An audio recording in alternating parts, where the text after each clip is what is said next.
Presença. Oferecimento Áureo. Mais que sonhar, realizar. E Vista Azul Hotel. A Europa pertinho de você.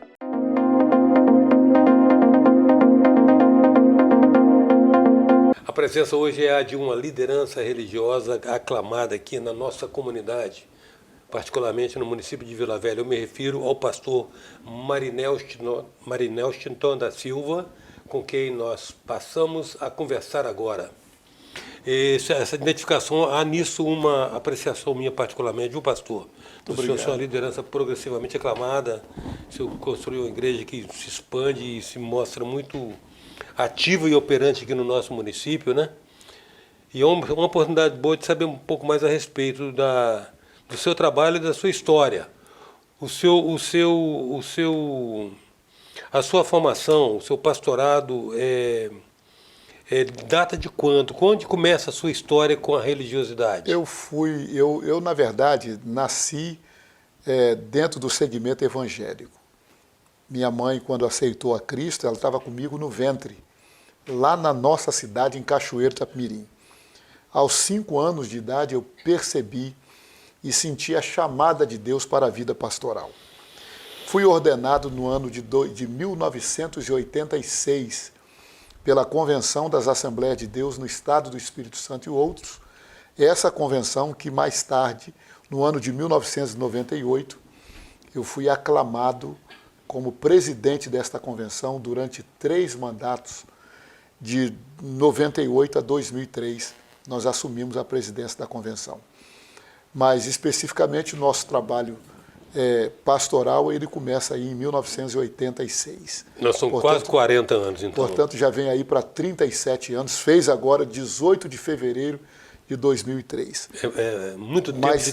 Mas pastoreando igreja, eu comecei no ano de 1990, com 27 anos de idade.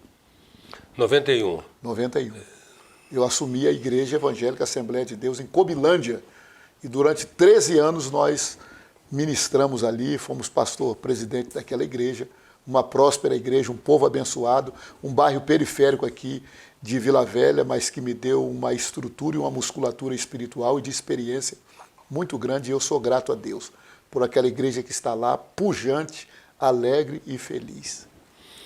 Pastor Marinelston, como é que se estrutura a confissão religiosa da Assembleia de Deus? Vocês são uma estrutura municipal que subordina uma estrutura estadual, nacional? Como é que é essa? Sim, existe a Convenção Geral das Assembleias de Deus no Brasil. É preciso que se entenda que a Igreja Assembleia de Deus é uma igreja descentralizada, onde os pastores que dirigem suas igrejas, eles têm a liberdade de dirigi-las com o ministério local. Mas cada pastor é filiado a uma convenção. E essa convenção de pastor, existem as convenções regionais, que são as convenções estaduais, que elas são ligadas à convenção geral, que organiza de forma fraterna todos os segmentos e dá direcionamento da nossa igreja junto aos pastores. A nossa estrutura doutrinária, dogmática, sistemática, ela é baseada na Bíblia Sagrada. Nós a cremos, a Bíblia é a nossa infalível regra de fé, nós nos pautamos nela e acreditamos sendo ela a palavra de Deus para nortear a nossa igreja. Portanto, as igrejas, onde vocês vê aí a Assembleia de Deus, ela tem uma filiação a uma convenção. E a convenção que hoje eu sou filiado é a convenção da SEADER, que é a convenção do Estado do Rio de Janeiro, mas funciona aqui no Estado do Espírito Santo. Mas eu presidi a convenção e fui membro dela de 1986 aqui no Estado do Espírito Santo até o ano de 2013. Depois eu me transferi para a convenção do Rio de Janeiro. Pastor, nesse caso, quando você falou a respeito de convenção, quer dizer, existe uma autonomia de cada unidade, e todas, de uma certa maneira, se reportam a uma convenção. Exatamente. Cuja essa convenção, existe um presidente que é eleito pelos pastores por um mandato que o estatuto estabelece. No caso, por exemplo, da minha convenção, são 4 anos que formam a diretoria. E aí mas isso, ela se relaciona com aspectos do mundo profano ou com aspectos da teologia, aspectos doutrinário, aspectos do próprio dogmatismo? Vocês definem artigos de fé, vocês definem a exegese, uma exegese comum a todas as confissões? Sim, exatamente. E, obviamente, que dentro dos preceitos constitucionais do nosso país. Sim, à luz do ordenamento legal. Do ordenamento jurídico legal. Legal. É claro que, nos últimos tempos, a nossa Constituição, somente aí o Código Civil, ele recepcionou algumas coisas que vêm de confronto àquilo que a gente crê. Então, mas nós respeitamos, mas aquilo que a Constituição diz e que coaduna com a palavra de Deus, nós ali a cumprimos. Agora, aquilo que foge daquilo que a palavra de Deus, entre a Constituição e a Bíblia, nós ficamos com a Bíblia. Ou entre a lei dos homens e a lei de Deus? Nós ficamos com a lei de Deus. O pastor, o pastorado é uma vocação ou é uma profissão? Pastorado é uma vocação divina, é um chamado divino. No livro de Jeremias, ao profetizar para o povo de Israel, disse: eis que vos darei pastores que vos apacentam com sabedoria e com inteligência. Então, pastorado é um chamado, não é uma escolha pessoal, é um chamado de Deus que fala no coração daquela pessoa que é chamada e vocacionado para isso. Então, não é profissão, é um sacerdócio. E esse aspecto do, por exemplo, o senhor mencionou a Assembleia de Deus, a gente estava conversando com o Edgar antes, nosso diretor aqui do estúdio, ele é da Igreja Batista. A Assembleia de Deus, de uma certa maneira, emana da Igreja, Batista. Mas vocês têm diferenças fundamentais doutrinárias. Sim, nós tivemos 2 missionários chamados Daniel Berg e Gunnar Wingren, que a gente chama dos fundadores da Assembleia de Deus. Eles eram batistas, vieram no ano de 1908, aproximadamente, quase 1909, passaram pelos Estados Unidos e viveram lá na Rua Azusa o movimento de avivamento que estava acontecendo por lá, foram batizados com o Espírito Santo e um deles, eles tiveram um sonho de um lugar chamado Belém do Pará. Quando eles foram ver no mapa, era exatamente o Brasil, mas eles não conheciam, eles eram suecos, escandinavos, e pegaram um navio e chegaram para cá e desceram em Belém do Pará. Ali eles foram recebidos pelo pastor da Igreja Batista na época. E aqueles irmãos, quer dizer, Daniel Berg e Gunnar Wingren, eles eram aqueles jovens missionários que chegavam e eles não conseguiam dormir à noite por causa do calor desse clima, né, tropical que nós temos aqui, um calor muito grande em Belém do Pará. O que eles iam fazer? Um crente, quando ele não consegue dormir, ele vai orar. E eles estavam orando. E chamou vários irmãos daqueles para orar com eles. E numa madrugada daquela, orando, Jesus batiza com o Espírito Santo a primeira pessoa no Brasil chamada irmã Celina de Albuquerque Guimarães. A partir dela, outros crentes foram batizados com o Espírito Santo e a evidência física disso é o falar em outras línguas. Esses irmãos eram todos batistas. Quando eles iam para o culto, começavam a glorificar a Deus, ia falar em línguas estranhas, tendo dom de profecia. Obviamente que o pastor, na época, não aceitou aquilo, e esses irmãos, eles foram convidados a sair da Igreja Batista, e eles então saíram com um grupo de irmãos e montaram a igreja. A princípio, durante um ano, foi isso, Missão da Fé Apostólica. E depois o Senhor revelou para aqueles irmãos que o nome seria Igreja Evangélica Assembleia de Deus. Daniel Berg e Gunnar Wingren, eles não sabiam muito bem falar o português. Gunnar Wingren era um homem mais dedicado ao estudo e Daniel Berg era, além do estudo, ele era dedicado à evangelização. Ele trabalhava durante o dia e à noite evangelizava. E aí a obra começou a crescer, porque as manifestações sobrenaturais começaram a acontecer. Né? Pessoas sendo curadas, pessoas sendo libertas pelas opressões e presas pelas mandíbulas satânicas, as pessoas eram libertas por isso. Então a igreja começou também, ao mesmo tempo, a enfrentar algumas perseguições mas o gozo e a alegria da salvação e da conversão que estava sendo aos montes, isso gerou essa Igreja Assembleia de Deus, que hoje nós estamos aí na casa de, segundo as estatísticas de 2015, nós éramos 12 milhões de crentes no Brasil. E hoje está muito mais, estamos aí na casa aproximadamente de quase 20 milhões de crentes assembleianos no Brasil. E eu faço parte dessa igreja. 20 milhões é apenas 10% da população brasileira hoje, pois bem, então. E é claro que nós temos todo o respeito nas igrejas históricas. A Igreja Batista, de onde nós viemos, nós somos muito gratos a Deus pela vida desses irmãos, são nossos irmãos em Cristo. Lá atrás, no passado, houve uma pequena separação, mas hoje já foi superado pela graça de Deus isso. Então, nós lutamos pela mesma fé, né?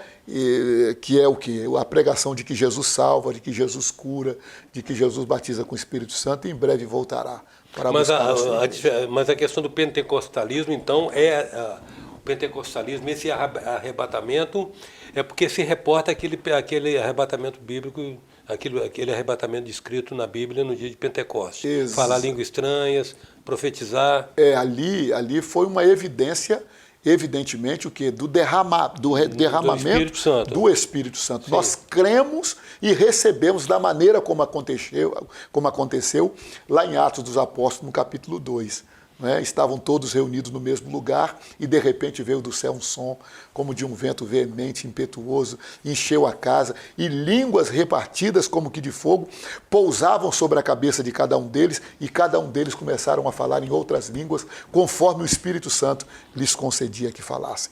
Essa evidência física, ela acontece também nos dias de hoje e a Assembleia de Deus, ela pauta em cima dessas verdades. Pastor, examinado a luz assim, da objetividade, quando a pessoa fala em língua estranha, ela sabe o que ela está falando? Ela sabe o que está falando. Agora, existe um dom que a Bíblia fala, que são presentes que Deus dá, Sim. de interpretação de línguas. É um dom. Você está falando em uma língua estranha e alguém recebeu de Deus esse dom para interpretar aquilo que a pessoa está falando. E normalmente no ambiente em que a pessoa manifesta esse falar na língua estranha, existe alguém que possa estabelecer essa... Às vezes sim, às vezes não. Vezes não. Às vezes sim, às vezes não. Porque o ato de profetizar é muito testemunhado. A gente tem muito testemunho de pessoas aí, idôneas e sérias, que tem revelações de Deus. Que descrevem revelações. Esse é o marco do grande movimento pentecostal. Mas isso é algum merecimento do fiel? Não. A Bíblia diz que Deus dá o dom sem arrependimento. Nós não fizemos nada por isso. Nós aceitamos a Cristo como Salvador e a partir da hora que nós abandonamos o mundo, quer dizer, ou seja, de forma as práticas mundanas, e nós vivemos uma vida em santificação, Jesus batiza com o Espírito Santo, ele batiza e dá os dons a quem ele desejar. É o Espírito Santo que faz isso por nós. Não é algo inventado, não é algo ensinado, dizendo, fala aí essa língua estranha. Não é isso. É algo vindo do céu para a vida do fiel que crê e acredita nisso. A presença hoje é do pastor presidente da Igreja Assembleia de Deus da Praia da Costa, o pastor Marinelston da Silva. A gente volta já.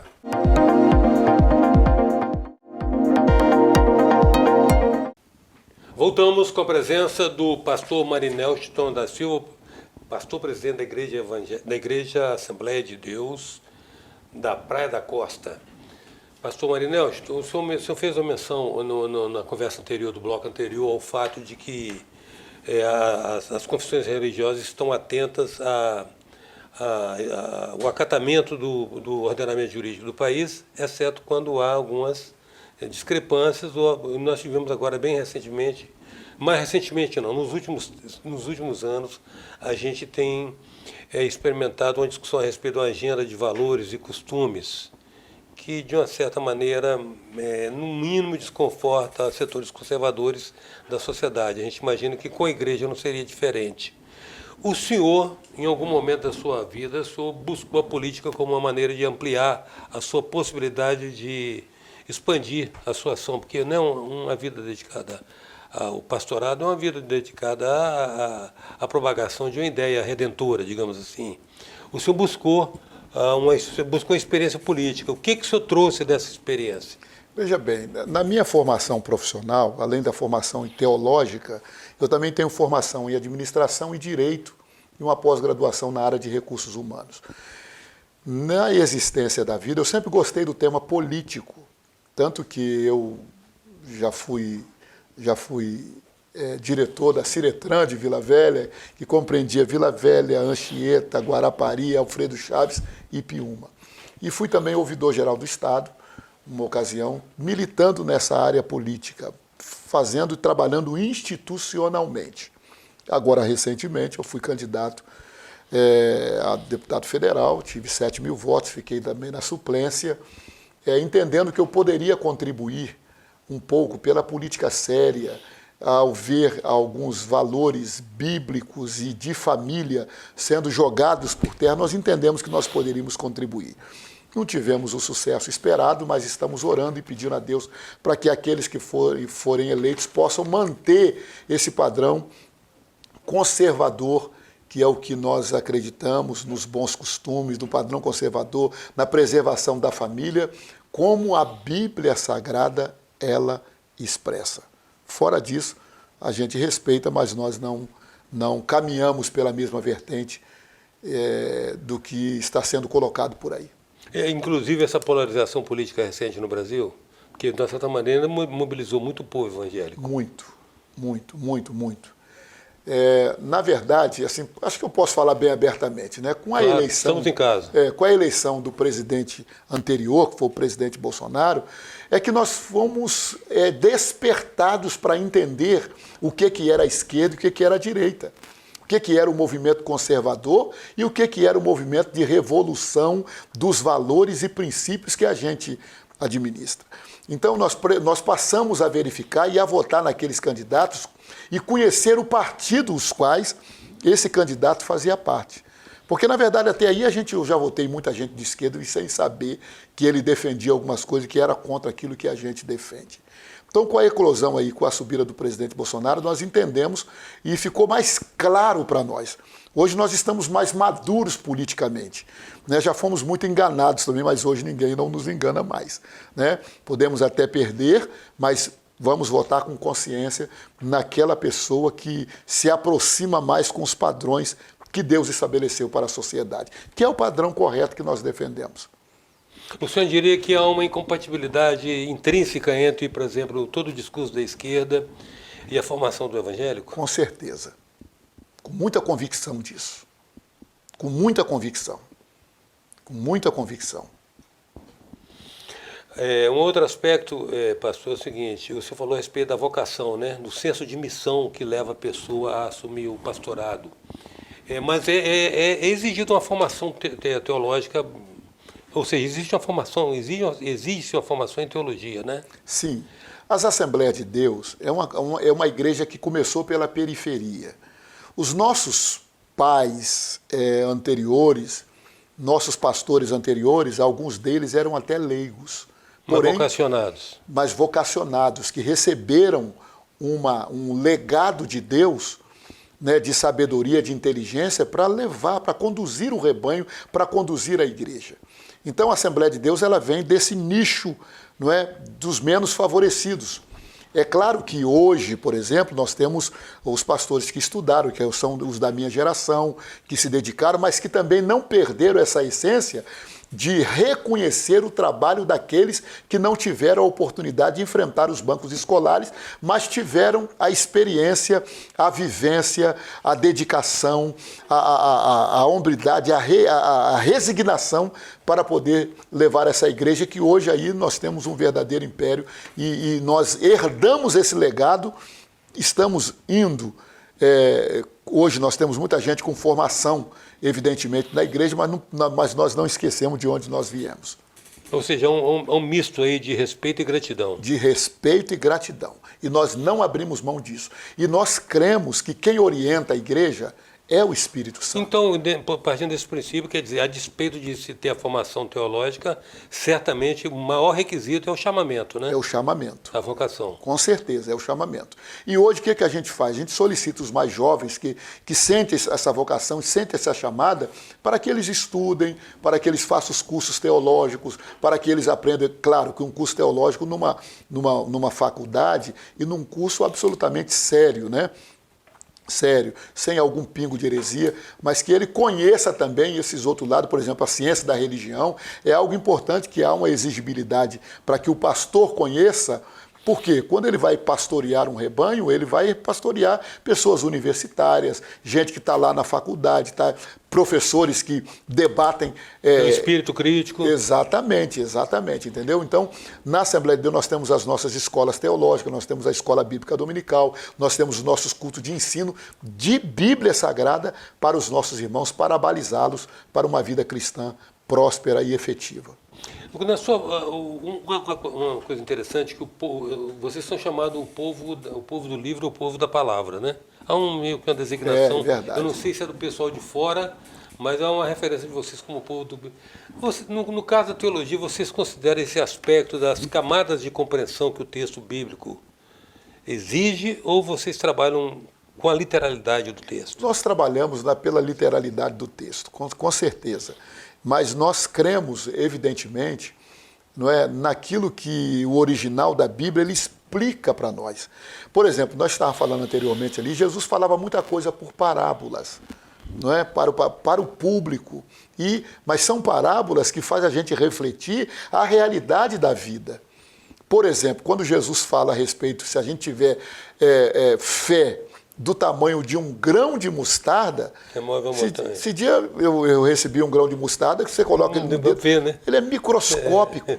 E eu plantei um grão de mostarda lá na minha igreja, coloquei dentro de um vaso. Essa mostarda ela cresceu e ela está crescendo, ela está maior do que eu. Já está com quase 3 metros de altura, com apenas um grãozinho daquilo que estava lá. Olha a preciosidade com que Jesus falou. Olha Jesus falando para os seus discípulos, para a gente ser simples como as pombas e ser prudente como a serpente. Quem é que gosta de uma serpente? Até hoje, dificilmente você vê alguém andar aí com uma serpente de estimação, igual anda com um cachorrinho, mas Jesus viu virtude naquela serpente, que foi a prudência dela. Mas ele viu numa pomba a simplicidade. A pomba ela não tem fel, ela não tem ódio. A pomba só repousa e só pisa onde existe um lugar limpo. Se tiver um lugar que está sujo, ela não coloca os pés. Jesus disse, a gente tem que ser simples como elas. Então, esses exemplos de Cristo, eles servem especificamente para nós.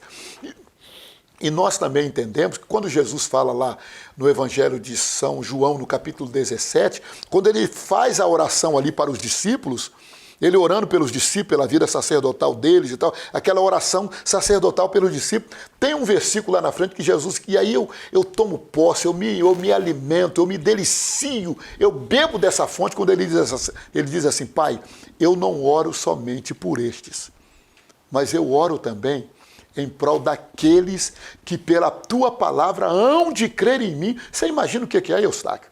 Jesus estava lá atrás já orando por nós, orando por você que crê na palavra de Deus, orando por mim que creio na palavra de Deus. Então, quando a gente se converte e passa a ser um cristão autêntico, que conhece Cristo, que vive, que está identificado com Cristo, você já está debaixo dessa oração de Cristo Jesus. É muito bom. Uma coisa a ser compreendida, e o senhor autoridade adequada para esclarecer isso. Nós temos o Velho Testamento. Nós temos um conjunto de livros, né, que a fé católica adotou uma coleção e a fé protestante restringiu, acho que 7 livros a menos na fé católica. Nós temos o Velho e o Novo Testamento. Me parece que em algum momento Jesus disse que não veio revogar a lei, mas ele instituiu o perdão como uma nova lei. E a lei anterior não era do perdão. Não, veja bem. Jesus disse que não veio mas ele veio para cumprir a lei. Ele não veio para acabar com a lei, ele veio para cumpri-la. Não é? O Velho Testamento, ele se completa com o Novo Testamento. A gente não abole, porque o Deus é o mesmo.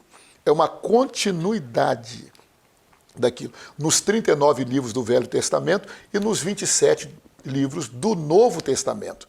Eles se completam. E o mais interessante é que a pessoa e a figura de Jesus, ele está nos 66 livros da Bíblia. Eu costumo dizer, Eustáquio, que Jesus... Só uma pequena parte, mas Yahvé, o Jeová, não era um Deus algo rancoroso, não?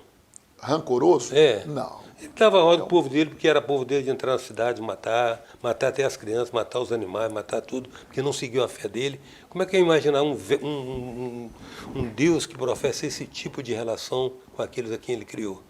Veja bem, o pecado ele trouxe algumas consequências para a vida do ser humano. Se existe uma coisa que Deus exige, é a glória, a honra, isso é dele. Isso é dele. Mas não é uma questão discriminatória, porque quando você encontra lá no Evangelho que a vontade de Deus é que todos os homens se arrependam e se aproximem dele. Ele está pronto, é um Deus misericordioso, é um Deus justo, é um Deus amável, tá certo? Para todas as pessoas. Agora, os episódios da vida humana, o homem é fruto daquilo que ele planta. Se você planta abacate hoje, você vai colher abacate. Se você planta maldade hoje, você vai colher maldade também. Essa é uma lei que não tem como fugir dela. Pastor Marinel, qual é a exegese adequada para esse texto, vigiai e orai? Vigiai e orai? Jesus acrescenta um pouco mais. Ele não fala apenas vigiai e orai. Ele diz olhai, vigiai e orai. Olhar é porque você precisa ver o que você está fazendo. E vigiar é você estar atento. Lembra da prudência da serpente que Jesus falou? Essa questão da vigilância. E orar é uma necessidade da alma. Aí você pode perguntar assim, ou alguém pergunte, mas se Deus sabe tudo, por que ele exige orar? Jesus era o maior exemplo de oração. Ele sendo Deus, 100% homem sendo 100% Deus, ele orava insistentemente, constantemente. Daniel orava 3 vezes ao dia, o salmista orava 3 vezes ao dia, mas Jesus deu o maior exemplo. Quando Paulo escreve aos Tessalonicenses, no capítulo 5 e verso 17, ele diz, orai sem cessar. Não quer dizer que orar é uma respiração da alma. Orar é uma necessidade. Quando você uma conexão, né? Quando você ora, você se conecta com Deus. O que é orar? Orar é falar com Deus. Orar é além de rezar. Orar não é fazer não é fazer recitar palavras, petições repetitivas. Sim. Não. Claro. Orar é você o quê? Quando você ora, você está experimentando o amor. Você está experimentando a comunhão e você está experimentando a persistência de conhecer a Deus. Orar é alguém que conhece as coisas do reino de Deus. Quanto mais a gente ora, passa a ser um hábito muito interessante. Eu me lembro que aqui agora você estava falando numa conversa anterior que você faz todos os dias um exercício de alongamento, né? O seu corpo pede isso. A alma também, ela pede esse exercício da oração. Ora, a gente bebe água. Eu já cheguei aqui, tomei um cafezinho abençoado, já bebi água, porque meu corpo pede isso. A alma também, ela pede essa conexão com Deus. Quanto mais você ora, mais você conhece os segredos de Deus. Eu costumo dizer, Eustáquio, que a pessoa mexe com quem fala, mas não mexe com quem ora. Porque quem ora conhece os caminhos de Deus. Quando você ora, você fica mais perto de Deus. Você procura pecar menos quando você está mais próximo de Deus. Porque o próprio Deus faz essa exigência. O quê? Para que ele disse, olha, quem me buscar vai me achar. Então isso é por intermédio da oração. Pastor Marinel, é uma alegria recebê-lo aqui. Quero me congratular com o seu trabalho evangélico e agradecer muito a sua presença. É uma alegria de reencontrá-lo depois de alguns anos. Muito obrigado, Eustáquio. Eu sempre fui um grande e precioso admirador da sua pessoa, seu trabalho profissional. Para mim, na verdade, você é um ícone do jornalismo no estado do Espírito Santo. Eu sou um homem privilegiado de manter essa amizade, desse carinho. Só queria falar um pequeno detalhe a respeito da nossa igreja. A Assembleia de Deus da Praia da Costa nasceu no ano de 2007, eu, minha esposa, meus filhos, com Deus. Hoje nós temos ali uma sede com terreno comprado pela graça de Deus e temos também, além disso, mais 4 congregações e mais uma fora daqui, que são igrejas filiadas no Paraná. Estamos agora entrando também e recebendo uma igreja em São Mateus, estamos abrindo também em Brasília, são frutos do trabalho da Assembleia de Deus da Praia da Costa, um ministério autêntico, vivo. Todos os dias nós estamos na oração lá, eu, minha esposa e um grupo de irmãos de 6h30 a 7h30 orando. Depois, quando dá 7h30, a gente toma aquele café abençoado com pãozinho com manteiga, o povo vai trabalhar e assim nós vamos levando a igreja. Sejam todos bem-vindos, Rua Inácio Gino, 520, Praia da Costa. A presença hoje do pastor Marinel Chitão da Silva, pastor presidente da Igreja Evangélica, da Igreja Assembleia de Deus da Praia da Costa. Até já.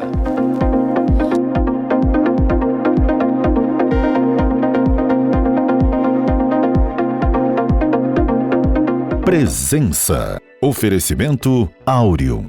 Mais que sonhar, realizar. E Vista Azul Hotel. A Europa pertinho de você.